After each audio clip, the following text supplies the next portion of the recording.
Snowflakes swirled in the cold December night, coating the streets of Manhattan in a blanket of shimmering white. The city sparkled with festive lights. Shop windows glowed with decorated Christmas trees, children pressed their faces against toy store displays, and families rushed home with gift bags swinging at their sides. For most, it was a night of warmth and celebration. But for her, it was survival. Samantha Hayes pulled her worn jacket tighter around her thin frame as the icy wind bit at her skin. Her boots, torn at the seams, were soaked from slush, and her hands trembled as she rummaged through a trash bin behind a bakery. She hadn't eaten since yesterday morning, and the pangs of hunger had become unbearable. "Just a piece of bread," she whispered to herself, her voice breaking. Anything. Her long hair, matted from weeks without a proper shower, fell over her face as she dug deeper into the bag of discarded pastries. A stale croissant caught her eye. She pulled it out, brushing off coffee grounds with shaking hands, and brought it to her lips. That was when she heard the voice. "What the hell are you doing?" Samantha froze. The croissant slipped from her fingers and fell back into the trash. Slowly, she turned toward the voice. A tall man stood a few feet away, his sharp silhouette framed by the soft glow of a street lamp. He was dressed in a tailored black overcoat, a cashmere scarf draped perfectly around his neck, and polished shoes that crunched against the snow. His presence was commanding, the kind of presence that made people stop and stare. His piercing blue eyes locked onto her, filled with something she couldn't quite place: anger, disgust, or curiosity. I wasn't," Samantha stammered, taking a step back, shame burning her cheeks.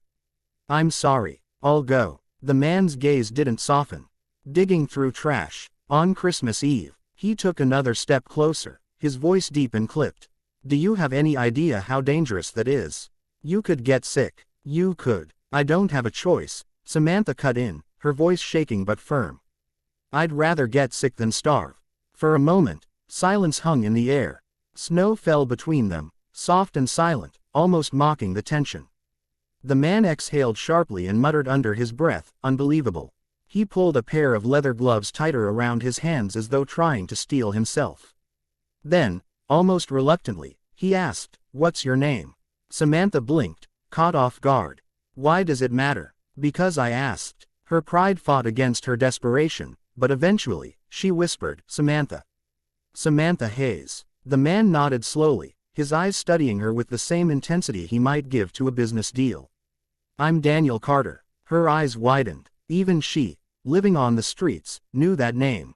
Daniel Carter, the tech mogul, billionaire CEO, and one of the most powerful men in New York. His face appeared on magazine covers, his company logo flashed across billboards, and his fortune was the stuff of legend. And here he was, standing in front of her on a freezing Christmas Eve, looking at her as if she were some puzzle he didn't know how to solve.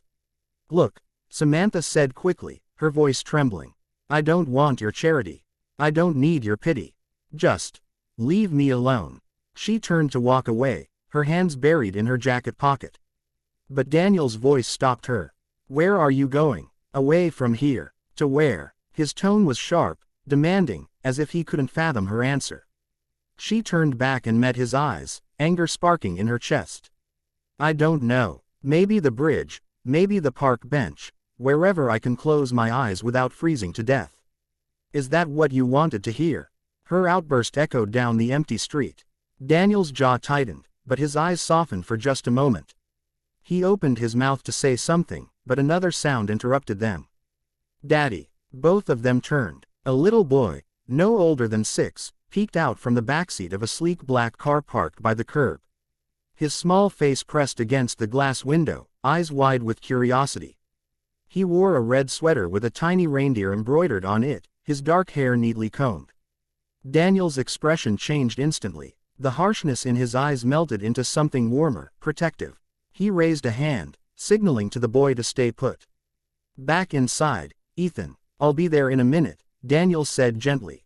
The boy nodded, though his curious gaze lingered on Samantha. Samantha blinked in surprise. A billionaire. With a child. She hadn't expected that. "You're a father," she murmured, almost to herself. Daniel turned back to her, his expression hardening again, as if ashamed she had seen that side of him. "Yes, I'm a father, which is exactly why I can't just walk away while you." He trailed off, glancing at the croissant still in the trash. While you're doing this. Her chest tightened, a mix of humiliation and defiance rising inside her. Don't act like you care. You don't know me. You don't know what I've been through. Daniel's voice dropped, quieter now, though no less intense. Then tell me. The words hung between them, heavy and unexpected. Samantha's throat constricted. No one had asked her story in a long time, not since she lost her job, her home, and the last bit of stability she had. People looked at her and saw only a problem to avoid. No one cared about the woman behind the ragged clothes. And now, the most powerful man in the city was standing there, demanding to know. She wanted to stay silent, to walk away and keep her secrets locked inside. But the truth pressed at her chest, aching to escape. Her lips trembled as she whispered, I wasn't always like this. I used to have a life. A good one. But then, she broke off, her voice catching. Daniel's eyes narrowed. But then what? Samantha swallowed hard, tears stinging her eyes. Then I trusted the wrong person. And it cost me everything. Daniel didn't reply. His gaze lingered on her face, searching for something. Truth, perhaps, or maybe the weight of her pain. Finally, he straightened his shoulders.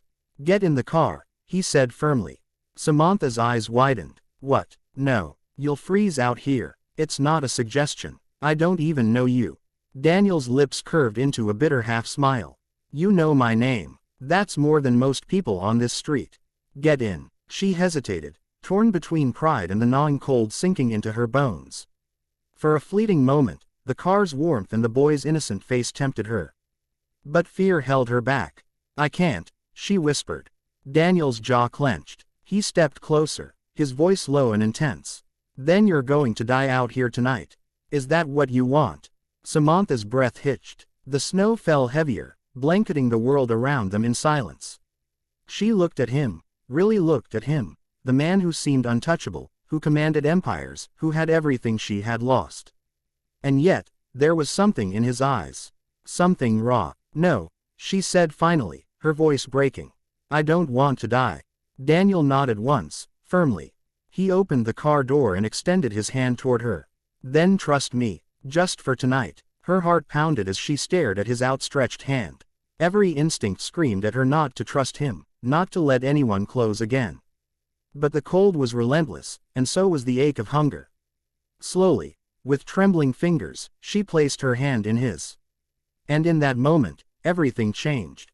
The warmth of the car hit Samantha like a wave the moment she stepped inside. Her frozen fingers tingled painfully as the heat thawed them, and for the first time in weeks, she felt something close to comfort. From the backseat, little Ethan peered at her with wide eyes. Daddy, who is she? He asked softly, his voice curious but cautious. Daniel slid in beside Samantha, shutting the cold night out behind him. His strong frame filled the space, and his presence seemed to absorb the tension in the air. He glanced at his son in the rearview mirror. She's a friend, Ethan. Just for tonight. Samantha lowered her head, embarrassed. Friend. The word felt like a lie. She was nothing but a stranger, a burden. Yet Ethan's innocent gaze softened something inside her that had been frozen for too long. The car pulled away from the curb, the city lights blurring past. Samantha sat stiffly, unsure whether to speak or stay silent. Her heart pounded, trapped between fear and the strange, fragile sense of safety she felt sitting beside this man she barely knew. After a long silence, Daniel spoke, his voice low but steady. Tell me what happened, Samantha. How did you end up out there? Her chest tightened. The question cut through her like a knife. For weeks, she had hidden her truth behind silence. But tonight, in the glow of the Christmas lights outside the car window, she felt something break loose. She took a shaky breath. I had a job, an apartment, a fiancé. I thought my life was finally coming together. Her voice cracked. But the man I trusted, he stole everything from me. My savings, my home, even the credit cards in my name. When I confronted him, he walked out and never came back. The landlord didn't care about my story. Bills piled up. I lost everything in a matter of months. And when I had nowhere else to go, her throat closed. I ended up on the streets. Ethan's little voice piped up, innocent and blunt.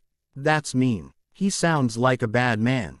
Samantha's lips trembled into a small smile, but tears stung her eyes. He was. Daniel didn't speak right away. His jaw was tight, his hands gripping the steering wheel. Finally, he muttered, "People like him, they don't deserve forgiveness."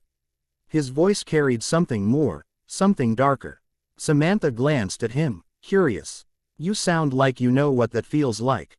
Daniel's eyes flicked to hers, then back to the road. For a moment, she thought he wouldn't answer. But then he said quietly, "My wife." Samantha blinked. She hadn't expected that. "She left," Daniel continued, his tone clipped, as if every word cost him. "Ethan was barely 2. She said she wasn't cut out for motherhood, that my work consumed me, and she wanted freedom.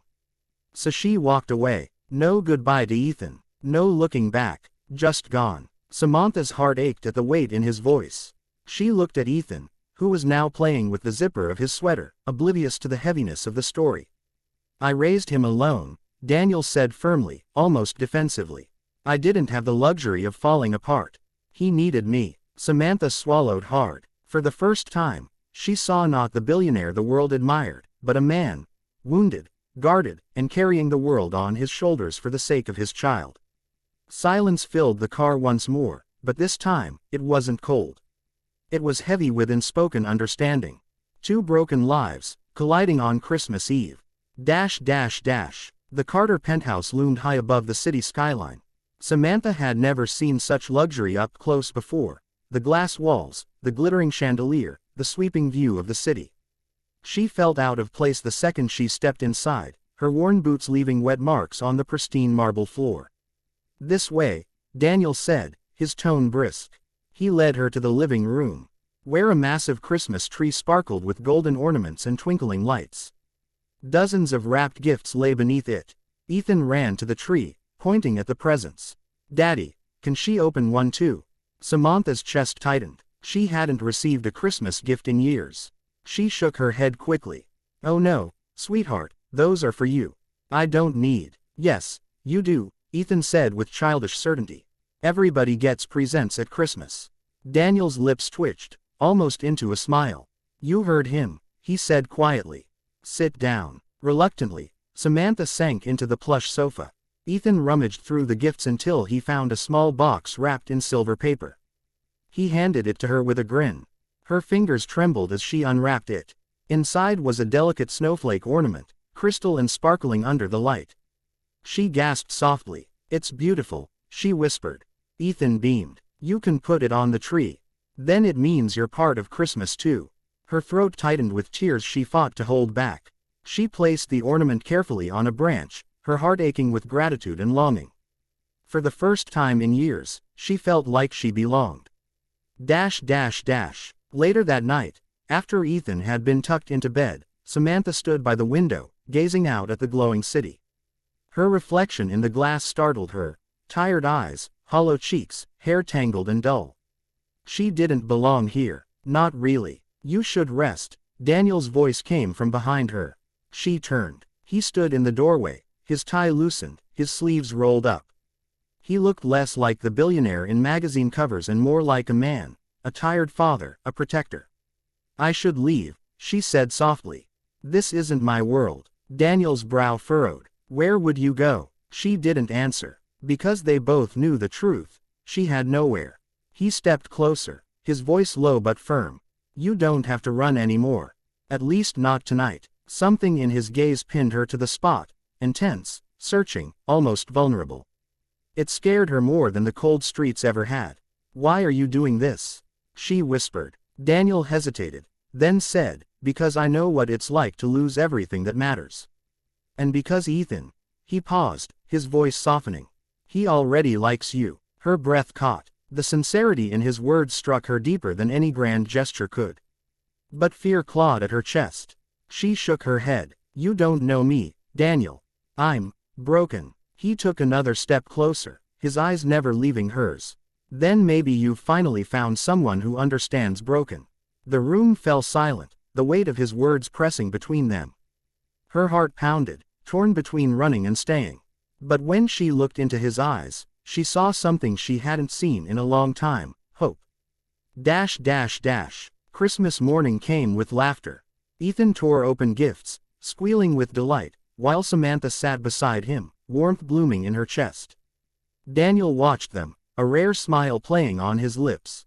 For one magical moment, they looked like a family. But reality whispered at the edges. Samantha knew this couldn't last. This was his world, not hers. So, when Ethan ran off to play with his toys, she quietly gathered her jacket. Daniel noticed instantly. "What are you doing? I can't stay," she said, her voice breaking. "This isn't my life. You have everything. Wealth, a son, stability. And me, I'm nothing but a mess. I'll ruin it." He stepped forward, his jaw tight. "Don't you dare say that. You are not nothing." Her eyes filled with tears. "Then what am I?" Daniel's voice softened, raw and unguarded. "You're the first person who's made this house feel alive in years." He took a deep breath.